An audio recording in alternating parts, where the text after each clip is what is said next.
organizational development. It's science-based, it has pillars, it has interventions, it has methodology, it has experimentation, it collects data at a qualitative, quantitative, and financial way. And it's one of the only works in the world that does that, and that's why I'm very happy about this collaboration of doing joint ventures in socioeconomic OD. Thank you.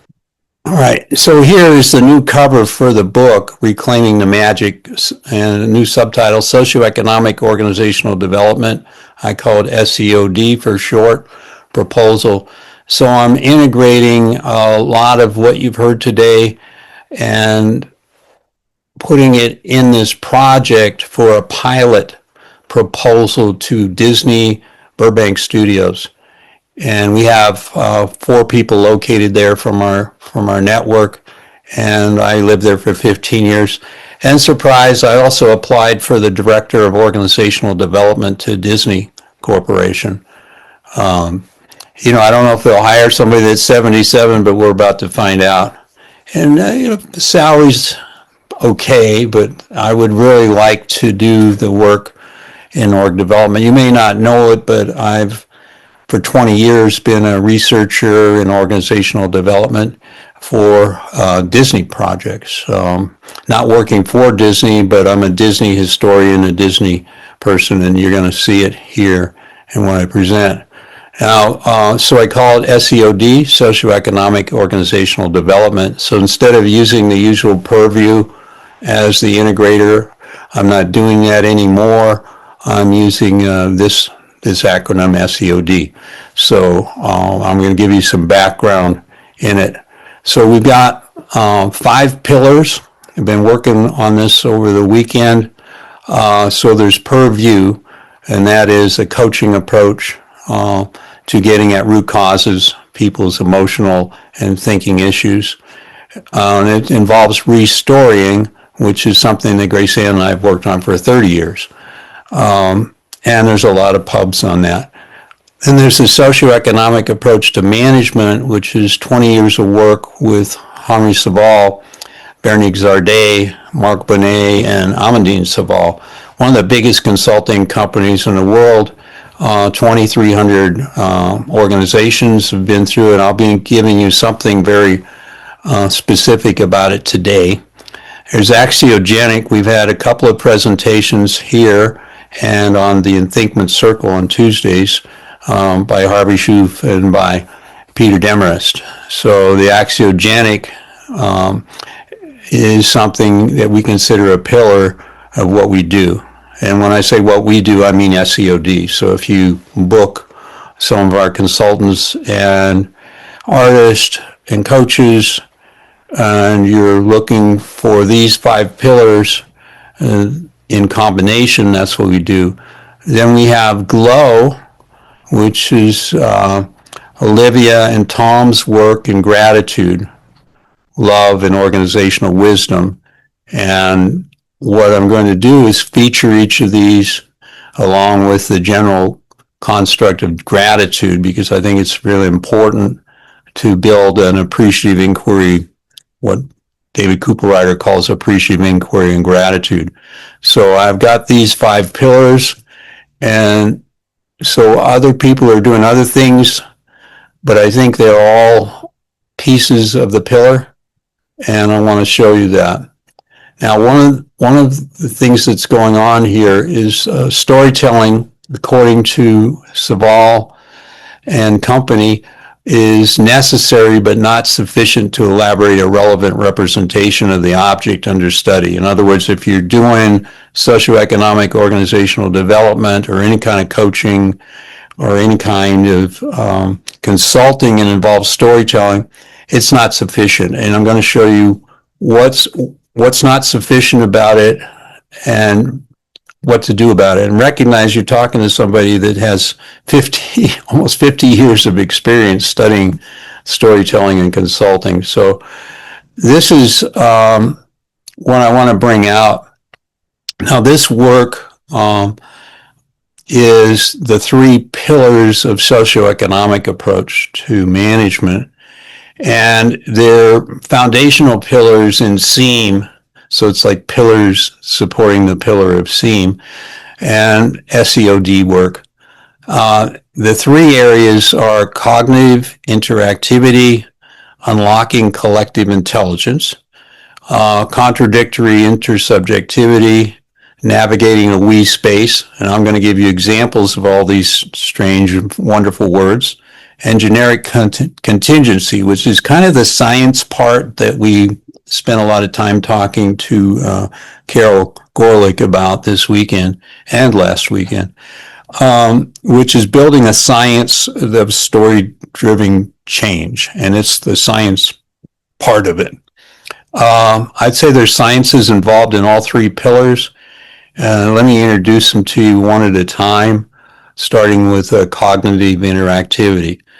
All of our relationships involve cognitive interactivity. We have structured processes of coaching and consulting where these differences are surfaced and understood. So we do this. Everybody has a cognitive mindset, an emotion set, and ways of thinking. So doing story circles in the true storytelling tradition is one of the ways over time to get people to get to common ground and respecting each other's thinking and emotions, etc. You can also do this with focus groups, although those are sort of one shot and not going to develop that interactivity as completely as story circles. The mirror effect meetings are in the socioeconomic approach to management SEAM. You collect qualitative, quantitative, and financial information for several months usually, and then you have a mirror effect meeting showing the client how much costs they're incurring that's hidden from their own accounting reports and how much untapped revenue and how they could get past these two with unleashing human potential, which relates to the other pillars I started with from this socioeconomic organizational development, those five.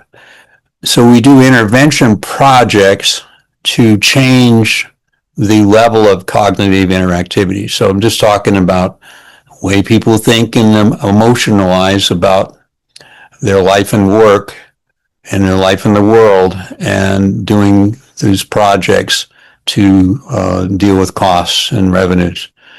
The other thing we do is move to what's a triple loop ensemble approach, and that involves Grace Ann Rosill's article with me and a lady named Claw about what is ensemble leadership. Ensemble leadership, very simply, is everyone is a leader of something, and it's finding out what you're a leader of.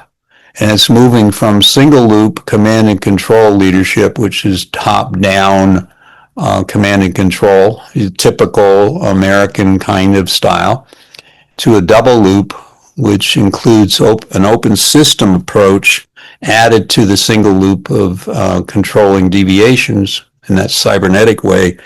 And an open system, you expand innovations, entrepreneuring, etc. So you have what's called an amplifying loop of change. Now, the third loop is something that Grace Ann and I have developed in publications that are in the book. And it's how do you communicate, coordinate, and collaborate across the three loops. In other words, we don't destroy the first loop, we put it to work where it needs to be. But we don't let it overtake the open system, and we do something grander with the triple loop. And so that's cognitive interactivity. Now, what is triple loop? Just to summarize, we react to the rules of command and control hierarchy. We move to double loop cybernetic deviation control, but add agility, experimentation, participating processes, entrepreneuring, innovation, etc. And then the triple loop, we use ensemble leadership network to coordinate three loops. So that's how it works. And we try to do it with a heart of care, and that's why our work dovetails so well with what Olivia is doing with her heart-centered books. Second activity is contradictory intersubjectivity. If you don't know what intersubjectivity is, you're about to learn. It refers to a shared space of meaning that forms between people in real-time interaction. In practice, this is an arena where perspectives initially clash, then harmonize, assumptions get surfaced, and we move from an I story to a we story. Now, in Tomorrowland, on the right, you can see that any organization of any size probably has at least 6 rooms. Here's an example done by my student Rodney when I first explained this concept in 1992. And that's me with the Mickey Mouse hats in the upper left bathroom. So here's an example of a mansion, a play called Tomorrow.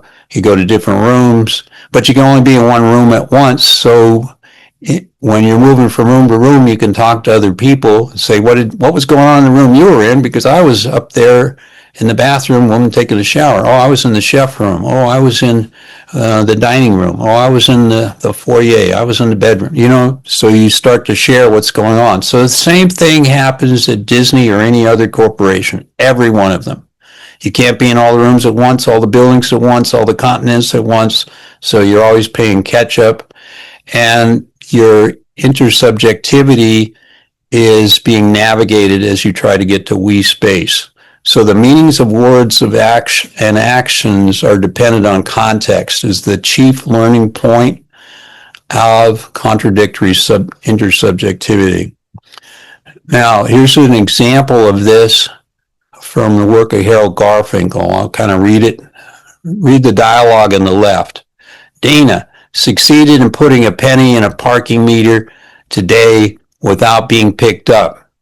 Now, the husband isn't explaining that this afternoon he's bringing Dana, their 4-year-old son, home from nursery school, succeeded in reaching high enough to put a penny in the parking meter.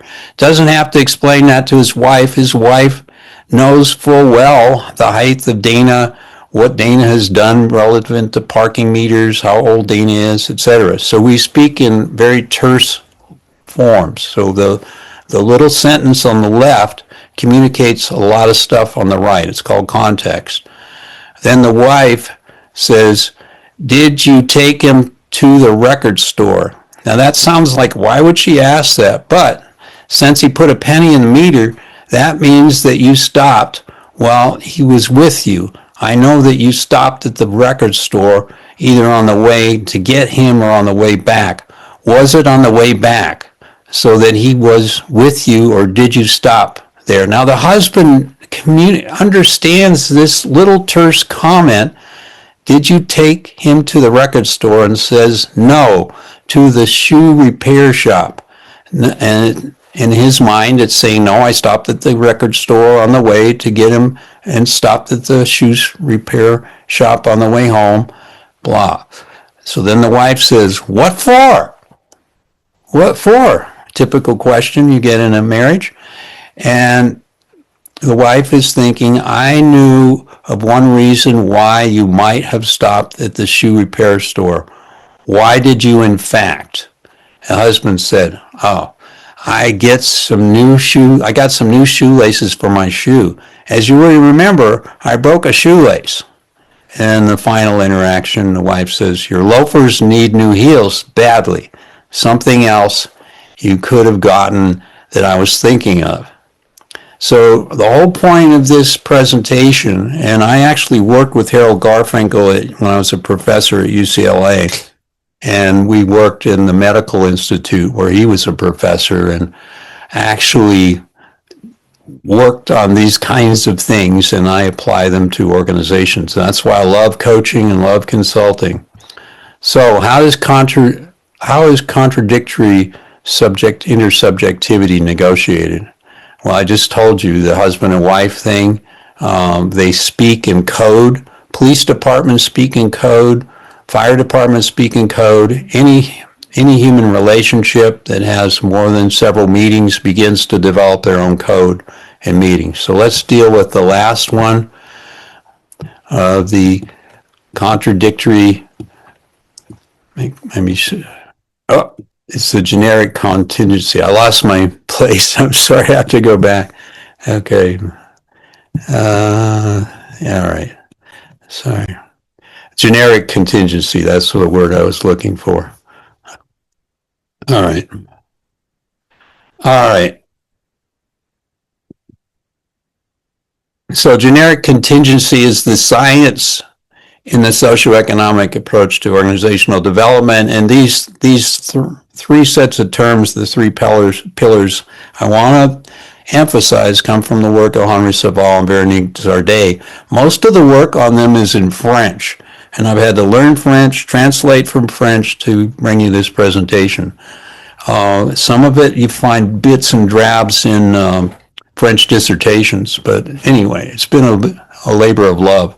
So building a science, and this is where we get to what I was talking to Carol Gorlick about, Grace Ann and I. Grace Ann and I have a book on doing conversational interviews for your dissertation, and in that book we develop some of these ideas on generic contingency. So diagnosing misalignments in an organization, hypothesizing root causes, that occurs in coaching and in consulting, validating stories with evidence and a science-based approach, evidence-based approach, and executives and consultants alike wanting to uncover hidden costs of turnover, morale, conflict, low engagement, etc.